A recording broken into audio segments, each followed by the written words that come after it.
الم نشرح لك صدرك ووضعنا عنك وزرك الذي انقض ظهرك ورفعنا لك، کیا ہم نے آپ کے لیے آپ کے سینے کو کھول نہیں دیا، انشراح نہیں دے دیا، اور آپ پر جو بوجھ پڑا ہوا تھا وہ اٹھا نہیں لیا؟ الذي انقض ظهرك، جو آپ کی کمر کو دوہرے کیے دے رہا تھا، توڑے دے رہا تھا، ورفعنا لك ذکرک، اور ہم نے آپ کے ذکر کو بلند کر دیا۔ فإن مع العسر يسرا إن مع العسر يسرا، تو یقیناً مشکل کے ساتھ ہی آسانی ہے، یقیناً مشکل کے ساتھ ہی آسانی ہے۔ فإذا فرغت فانصب وإلى ربك فارغب، تو جب آپ فارغ ہو جائیں تو پھر یہ تو خوب کمر کس لیجیے، محنت کیجیے اور اپنے رب کی طرف راغب۔ یہ مشکلات القرآن میں سے ہے۔ عام طور پر سمجھتے ہیں لوگ کہ جو مشقتیں تھیں دعوت و تبلیغ میں، اور جو آپ کے اوپر جو لوگ فقرے چست کر رہے تھے اس کی وجہ سے آپ کو یہ رنج ہو رہا تھا، تو یہاں اصل میں یہ بات نہیں ہے، وہ بھی ہے اپنی جگہ پر، حقیقت میں بات کون سی ہے؟ اور کیونکہ یہ بھی معلوم ہے کہ یہ بالکل ابتدائی زمانے کی صورتیں ہیں، لہذا اس دور میں تو ابھی اس طریقے کا جو ہے کوئی بہت زیادہ پرسیکیوشن بھی نہیں تھی، بہت زیادہ مخالفت بھی نہیں تھی، اس سے کہیں زیادہ بڑے مراحل سے آپ کو گزرنا پڑا ہے۔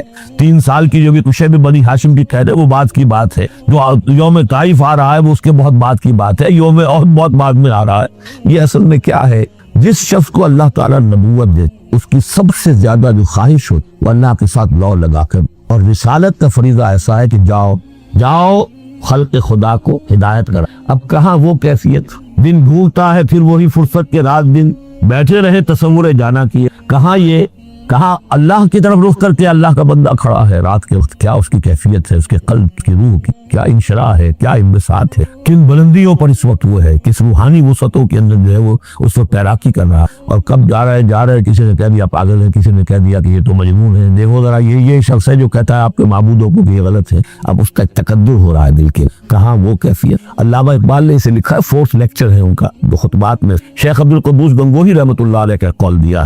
وہ کہیں کسی کیفیت میں بیٹھے ہوئے تھے اسی طرح مراقبے میں، اچانک اقامت کی آواز آ گئی، اب جماعت کھڑی ہوگی تو وہ کھڑا ہونا ہے، اب تو نماز میں تو جانا ہے، تو کہا کیا دھلا کر کہا، حضوری سے نکال کر دربانی میں کھڑا کر۔ اس وقت اس مراقبے کی کیفیت میں تھا، وہ تو حضوری کی کیفیت میں، اب میں دربانی میں آ گیا ہوں۔ نماز تو آپ پڑھیں گے تو امام کے پیچھے پڑھیں گے، اس نے کہا اللہ اکبر تو کرنا ہی ہے رکوع، چاہے ابھی آپ کے دل چاہ رہا ہے اور قرآن پڑھا جائے تو کیسے ہوگا، تو اس کا حکم ماننا۔ آپ چاہ رہے ہیں سجدے میں پڑے رہے ابھی سر نہ اٹھائیں، لیکن وہ تو کہے گا اللہ اکبر تو سر آپ نے اٹھا، تو وہ ایک اور نظام ہے، وہ نظام با جماعت ہے، اس سے ایک جماعت کی تشکیل جو ہے وہ مطلوب ہے، اور ایک ہے انسان کا اپنا روحی طرف ہو کچھ اور تک۔ تو جیسے حضرت موسیٰ سے کہا گیا، ہر دفعہ آپ نے دیکھا اذهب الى فرعون انه طغى، اور وہ اگر وہیں پر رہتے ڈیرا لگا دیتے، ہر وقت گفتگو ہو رہی ہے، مخاطبہ مکالمہ مل رہا ہے، تو جو لذت اس میں تھی، اس کے اندر جو ہے وہ جو مشقت ہے وہ یہ تھی۔ رفتہ پھر آپ کا مزاج اس کا، اور پھر یہ کہ جب اللہ تعالیٰ نے اس میں بہت سے لوگوں کو بھی شامل کر دیا، پھر وہ جو تسکین پیدا ہوئی کہ ایک شخص وہ ہوتا ہے جو اکیلا، اس کو مولانا روم نے بڑی خوبصورتی سے بارش کا ایک بتایا ہے مثال، کہ بارش میں ایک مرحلہ ہوتا ہے کہ سمندر سے بخارات اوپر جا رہے ہیں، نہایت صاف شفاف، اس میں تو کوئی قدورت نہیں ہوتی، وہ تو ڈسٹلڈ واٹر جا رہا ہے، وہ اوپر گیا، پھر وہ گیا، اس نے بارش کی شکل اختیار کی، جب بارش بن کر وہ گرا ہے اس نے اب فضا کو بھی دھو دیا، تو فضا کی قدورت اپنے اندر نہیں، فضا کو صاف کر کے وہ آیا نیچے، زمین کا بھی گند صاف کرتا ہے، صاف کر کے وہ گند لے کے دریا میں شامل ہوا، اور پھر گیا اور سمندر میں جا کر گند اس نے وہاں چھوڑا، پھر وہ پاک ہو کر صاف ہو کر بڑی ہی بڑی لطیف شکل یہ ہو رہی ہے، یہ ہے ایک سیر اللہ، اللہ کی طرف بہا جا رہا ہے، رات کو اللہ کا بندہ کھڑا ہے اور اللہ سے مناجات ہو رہی ہے، یہ وہ ہے بخارات کا اوپر نہایت پاکیزہ لطیف کے۔ اور جب آپ آئے ہیں تو بارش کے مانند اب آپ دھو رہے، تو جو دھو رہے ہیں اس سے خود اپنے آپ کو بھی تقدر ہوتا ہے، کسی نے کچھ فکرہ چست دیا،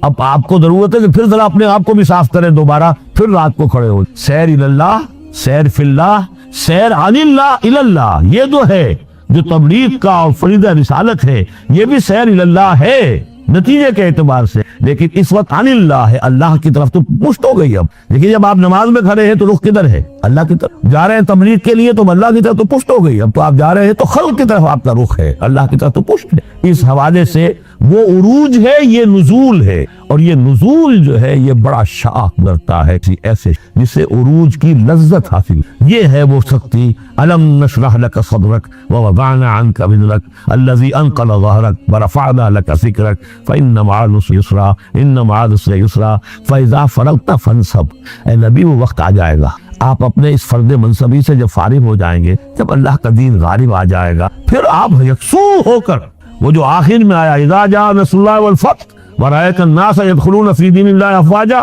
فسبح بحمد ربک واستغفر انہ کان توابا، پھر آپ ہمہ وقت اسی کام میں لگ جائیے. اور اسی لیے حضور نے اس وقت آخری فیصلہ کیا اللہم فی الرفیق الاعلی، بس اب میں فارغ ہوا اور اب میں مزید تاخیر نہیں چاہتا. حالانکہ نبیوں کو یہ آپشن ملتا ہے، اگر آپ ابھی چاہیں تو اور رہ سکتے ہیں دنیا، یہ آپشن ملا ہے. چنانچہ حضور نے اپنے مرض وفات میں جو خبر دی آ کر، جب آپ نے نماز پڑھائی ہے، بیماری ذرا سی کبھی ہوئی تھی، باہر آپ آئے ہیں، حضرت ابوبکر نماز پڑھا رہے تھے، حضرت ابوبکر کے پاس جا کر آپ جو ہے بیٹھ گئے. اب حضرت ابوبکر جو ہے وہ اقتدا کر رہے ہیں حضور کی، اور پوری جماعت کر رہی ہے اقتدا حضرت ابوبکر کی. یہ نماز ہے آخری باجماعت نماز. اس میں حضور نے فرمایا اللہ نے اپنے بندے کو ایک آپشن دی ہے، ایک اختیار دیا ہے، وہ چاہے تو ایگزیکٹ الفاظ یاد نہیں ہے، نتیجہ اس کا یہی ہے کہ چاہے تو ابھی دنیا میں اور رہے. تو بندے نے اللہ کو قبول. حضرت ابوبکر رو پڑے اور لوگ حیران ہوئے، رو کیوں رہے؟ یہ تو کوئی بات ایسی ہے نہیں. ان کے سمجھ میں آ گیا تھا کہ آپ نے انتقال کی خبر کر. تو یہ فیصلہ اللہ فی الرفیق الاعلی، یہ جو شاخ گزر رہا تھا نا، یہ دنیا کے اندر معاملہ دعوت و تبلیغ، یہ اس روحانی جو ربط ہوتا ہے اللہ کے ساتھ، اس کے اعتبار سے اس میں رکھنا پڑتا. کہاں وہ کیفیت، کہاں یہ کیفیت. اور اس کی وجہ سے جلدی آپ نے فرمائی، میں کہتا ہوں کہ اگر ابھی جو لوگ یہ اتنا عظیم انقلاب برپا ہوا تھا عرب میں، اور رأیت الناس يدخلون فی دین اللہ افواجا، ان کی ابھی بڑی تربیت کی، یہ تربیت کے مراحل ابھی ان کے پورے نہیں ہوئے تھے. یہ تو صرف مکہ اور مدینے کے لوگ تھے جو آپ کی تربیت سے اس طریقے سے بہرحال لوگ ہوئے اور ان مستفید ہوئے. یہ جو پورا عرب جو ہے ایمان لے آیا، اور ان کو تو آپ کی تدکابی. بہرحال جب یہ کام ہو چکے تھا محمد، تو بس پھر آپ ہمہ وقت اللہ کی طرف. صدق اللہ العظیم. آج جو مجھے موضوع دیا گیا ہے، اس کے لیے میں نے سورہ اعراف کی آیت نمبر 157 کا آخری ٹکڑا جو ہے وہ آپ اس کا ایک پس منظر ہے وہ جان دی. آپ کو معلوم ہے کہ جب حضرت موسیٰ بنی اسرائیل کو لے کر مصر سے نکلے ہیں، اس کے بعد مرحلہ آیا کہ اللہ تعالیٰ نے حضرت موسیٰ کو کوہ طور پر طرف فرمایا تورات عطا کرنے. ان کی غیر حاضری میں ایک فتنہ کھڑا ہوا، اور کچھ لوگوں نے ایک بچڑا بنا کر اس کی پرستش دی بنی اسرائیل میں، سامری کا بنایا ہوا بچڑا. جب حضرت موسیٰ واپس آئے، انہوں نے یہ دیکھا تو بہت غضبناک ہوئے. اور پھر اللہ تعالیٰ کے حکم سے فیصلہ ہوا کہ 12 قبیلوں میں سے جن لوگوں نے بھی یہ شرک کیا ہے، ان کو انہی قبیلوں کے لوگ خود قتل، کئی ہزار اسرائیل قتل. یہ بہت بڑا یوں سمجھیے کہ پرج ہوا ہے اس قوم کے. اس کے بعد پھر مزید اللہ تعالیٰ کی خدمت میں استغفار کے لیے حضرت موسیٰ علیہ السلام اپنے 70 بڑے بڑے سردار جو تھے 12 قبیلوں کو لے کر حاضر. وہاں انہوں نے استغفار کیا اور ایک دعا کی، پروردگار وَاكْتُبْ لَنَا حَسَنَةً فِي الدُّنْيَا وَالْآخِرَةِ، ہمارے لیے نیکی کا اندراج کر دے دنیا میں بھی آخرت میں. جواب ملا اللہ تعالیٰ کی طرف سے، دیکھو عذاب تو میں جس کو چاہوں گا دوں، اور ویسے میری رحمت ہر شے کے ساتھ موجود ہے، ہر شے کا وجود میری رحمت، لیکن ایک میری خاص رحمت ہے جو میں لکھ رکھوں گا ان لوگوں کے لیے جو میرے نبی امی آخری رسول ان پر ایمان لائیں صلی اللہ علیہ. وہ جب آئیں گے اور وہ نیکی کا حکم دیں گے، بنی پاکیزہ چیزوں کو حلال قرار دیں، ناپاک چیزوں کو حرام قرار دیں، نوع انسانی کے اوپر جو بوجھ جو اس وقت ہوں گے ان کو اتاریں گے. وہ جب آئیں گے تو جو لوگ فَالَّذِينَ آمَنُوا بِهِ نمبر 1، وَعَزَّرُوهُ نمبر 2، وَنَصَرُوهُ نمبر 3، وَاتَّبَعُوا النُّورَ الَّذِي أُنزِلَ مَعَهُ أُولَٰئِكَ هُمُ الْمُفْلِحُونَ. جو لوگ ان پر ایمان لائیں گے، ان کی تعظیم اور توقیر کریں گے، ان کی مدد کریں گے، اور جو نور ان کے ساتھ نازل کیا جائے گا یعنی قرآن، اس کی پیروی کریں گے، وہ ہوں گے جو فلاح پانے والے ہوں. میری خصوصی رحمت سے حصہ ان کو ملے. اب یہاں پہلے تو دعا کر دیجئے اللہم ربنا اجعلنا منہم، اے اللہ ہم سب کو ان میں شامل فرما جو تیرے نبی کے ساتھ تعلق کی ان 4 بنیادوں کی شرائط کو پورا کر سکے، تقاضوں کو پورا. اب ان میں سے ایک ایک کو لیجئے. ایمان جانے پہچانی چیز ہے، ایمان جسے کہتے ہیں، اس کی تشریح میں جانے کی ضرورت نہیں وقت میں، لیکن ایک بات سمجھنے کی ہے بہت ضرور. ایمان کے 2 لیول ہی. ایک قانونی ایمان ہے جس کی بنا پر ہم ایک دوسرے کو مسلمان سمجھیں، اس کا تعلق اقرار باللسان کے ساتھ ہے، زبان سے کہنا اشہد ان لا الہ الا اللہ وحدہ لا شریک لہ واشہد ان سیدنا و مولانا محمد عبدہ ورسولہ. وہ ہندو تھا، سکھ تھا، پارسی تھا، عیسائی تھا، یہ کلمہ کہے اور اسلام میں آ گیا. لیکن یہ زبانی کلامی ایمان جو ہے یہ انسان کی سیرت و کردار پر اثر انداز نہیں. یہی وجہ ہے آج ہم دیکھ رہے ہیں مسلمان ہی جھوٹ بھی بول رہا ہے, مسلمان ہی بے ایمانی بھی کر رہا ہے, مسلمان ہی خیانت بھی کر رہا ہے, مسلمانوں کے لیڈر بلینز کی خیانت کر رہے ہیں. یہ کون ہے؟ سب مسلمان ہیں. وہ اس کی وجہ کیا ہے کہ ہم صرف قانونی مسلمان ہیں اور ہمارا ایمان قانونی ایمان ہے. اس کے لیے اسلام کا لفظ قرآن میں آیا ہے سورہ حجرات میں, قالت الاعراب آمنا قل لم تؤمنوا ولکن قولوا اسلمنا. اے نبی یہ بدو کہہ رہے ہیں ہم ایمان لے آئے, ان سے فرما دیجئے تم ہرگز ایمان لے لائے ہو, یوں کہو کہ ہم مسلمان ہو گئے ہیں. ولما يدخل الايمان في قلوبكم, ابھی تک ایمان تمہارے دلوں میں داخل. بہرحال اللہ کا شکر ہے اس نے ہمیں مسلمانوں میں پیدا کر دیا, ورنہ ہم میں سے کتنے ہوتے اگر کہیں اور پیدا ہو گئے ہوتے تو نعمت اسلام سے بھی ہم بہرابر ہو سکتے. کیا کر اصل ایمان ہے جب وہ دل میں داخل گیا, یقین بن گیا. اسی لیے بچپن میں یاد کیا ہوگا ایمان مجمل, آمنت باللہ کما ہوا باسمائہ و صفاتہ وقبلت جمیع احکامہ اقرار باللسان و تصدیق القلب. جب تصدیق بالقلب ہوگی تو اب اس کے تقاضے جو ہے عملی پیدا ہوں گے. ان تقاضوں میں سے ایک میں 2 حدیثوں کے حوالے سے آپ کے سامنے رکھ رہا ہوں. پہلی حدیث حضرت عبداللہ بن عمرو بن العاص رضی اللہ تعالی عنہ, لا یؤمن احدکم حتی یکون ہواہ تبعا لما جئت بہ. دیکھو تم میں سے کوئی شخص مومن نہیں سکتا جب تک کہ اس کی خواہش نفس تابع نہ ہو جائے اس شریعت کے, اس قانون کے, اس ہدایت کے جو میں لے کر. اگر عملاً تابع نہیں تو حقیقتاً دل میں جھانکو, do I really believe that Muhammad is the prophet of Allah? Do I really believe that Quran is the word of God? کبھی جھانکیے, جواب ملے گا صحیح. کیا کنوکشن ہے؟ کنوکشن ہو اور پھر حضور کی پیروی نہ ہو, حضور کے احکام کی پابندی نہ ہو, اللہ کے قوانین کی پابندی نہ ہو. حضور تو فرماتے ہیں صلی اللہ علیہ وسلم ایک ایسی بد اخلاقی اور کج خلقی پر صرف اسے کوئی گناہ کبیرہ بھی نہیں کہیں گے. فرمایا مرتبہ واللہ لا یؤمن واللہ لا یؤمن واللہ لا یؤمن, خدا کی قسم فلاں شخص مومن, خدا کی قسم فلاں شخص مومن نہیں, خدا کی قسم فلاں شخص مومن نہیں. صحابہ کہاں گئے؟ کون بدبخت ہے جس کے بارے میں فرمایا جا رہا؟ پوچھ یا من یا رسول اللہ. جواب سنیے اور اپنے غریبانوں میں جاؤ. وہ شخص الذی لا یامن جارہ بوائقہ, وہ شخص جس کی شرارتوں کی وجہ سے اس کا پڑوسی چین میں امن میں, وہ مومن نہیں ہے. خدا کی قسم نہیں ہے, خدا کی قسم نہیں. کیسے علیحدہ کر لیں گے ایمان کو اعمال سے اور ایمان کو اخلاق؟ آگے چلیے. اس حضرت ابو ہریرہ سے, اور یہ متفق علیہ صرف بخاری کی نہیں ہے, بخاری جمع مسلم. لا یؤمن احدکم حتی اکون احب الیہ من والدہ وولدہ والناس, تم میں سے کوئی شخص مومن نہیں ہوتا جب تک کہ میں اسے محبوب تر نہ ہو جاؤں, اپنے باپ سے بھی, اپنے بیٹے سے بھی, اور تمام انسان. جھانک لیجیے دل, صورتحال یہ ہے یا نہیں ہے. کیوں محبوب ہو جائیں؟ اس لیے کہ آپ کے ذریعے ہدایت میں, آپ کے ذریعے ہم اللہ سے جڑے. اور آپ کو معلوم ہے دنیا میں کوئی شاہ ہدایت نہیں, نعمت نہیں ہے جب تک کہ نعمت ہدایت. اگر صحت اچھی ہے ہدایت نہیں ہے تو بدماشیاں کریں, کیا کریں؟ آپ کو معلوم ہے صحت اچھی جو ہے کہ جا کے لگے کپے گی. اگر ہدایت نہیں ہے, اگر دولت ہے ہدایت نہیں, کیا کریں؟ گلشن اڑائیں گے, عیاشی کریں, لوگوں پر اپنی دولت کا روم کریں. اولاد ہے ہدایت نہیں ہے, یہ اولاد سہان و روح بھی بن جائے گی کہیں آپ کے لیے. کوئی شے نعمت نہیں جب تک کہ نعمت ہدایت نہ ہو. اور ہدایت بنا ملی محمد رسول اللہ صلی اللہ علیہ وسلم. تو آپ سے بڑھ کر محبوب کون ہو؟ اس کے ضمن میں ایک بڑا پیارا واقعہ آتا ہے.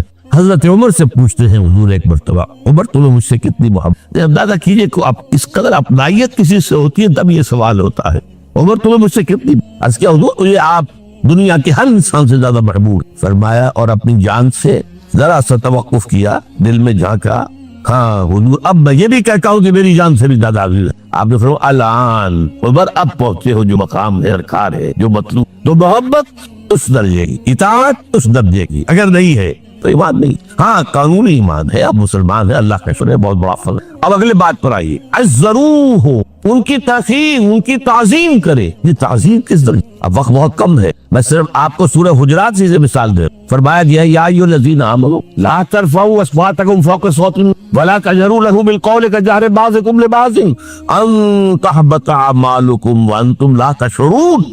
اے ایمان والو, کبھی اپنی آواز کو حضور کی آواز سے بلند تر نہ کر دینا. کبھی جس طرح بلند آواز سے ایک دوسرے سے بات کرتے ہو ایسے نہ کر بیٹھنا, مبادا تمہارے سارے اعمال حق ہو جائیں اور تمہیں پتا بھی نہ. تم تو کہو گے میں نے کوئی گناہ کبیرہ تو نہیں کیا, میں نے کوئی ڈاکہ نہیں ڈالا, چوری نہیں کی, کوئی زنا نہیں کیا, کوئی شراب نہیں پی, لیکن یہ سوء ادب. لا ترفعوا اصواتکم فوق صوت ولا تجهروا له بالقول كجهر بعضکم لبعض